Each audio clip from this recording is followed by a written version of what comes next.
the number of whooping cough cases far ahead of what they've been in recent years, and tonight, vaccinations are being urged. News 4's Mandy Gaither is live on the story. She's in our Anderson newsroom tonight. Mandy, what kind of numbers are we talking about here? Well, Michael, DHEC tells me they're seeing a 37% increase in cases as compared to this time last year, and 19% of the cases are right here in the upstate.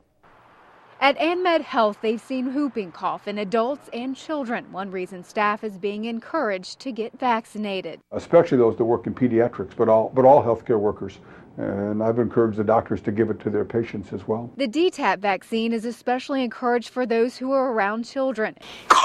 It's infants under a year old who can develop serious complications or even die from the infection, also known as pertussis. That's why AnMed infectious disease specialist Dr. David Potts says it's important for adults to be aware of any symptoms. The main reason adults should find out is because they're potentially exposing children, and it's the young children that are less than 3 months old that are the ones that get it, and when they get it, they get really sick because they are not yet old enough to get vaccinated. According to DHEC, there have been 290 cases of pertussis statewide reported as of Friday. That's compared to 211 cases this time last year.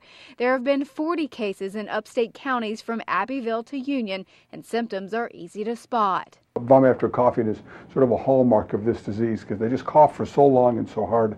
They'll have a little bit of fever. Now the children will get real sick. The children get actually swollen airways and have a hard time breathing. They'll be gasping for air. They'll have the same kind of cough, but they'll be very ill at the same time when they have it. And since pertussis is highly contagious, doctors say this vaccine is the best way to prevent it from spreading. And DHEC says women should get the booster shot before becoming pregnant, but say they can also receive it during pregnancy and after giving birth. They're also encouraging hospitals to vaccinate new mothers and fathers before sending newborns home. Mandy Gaither, WYFF News 4, live in the Anderson newsroom.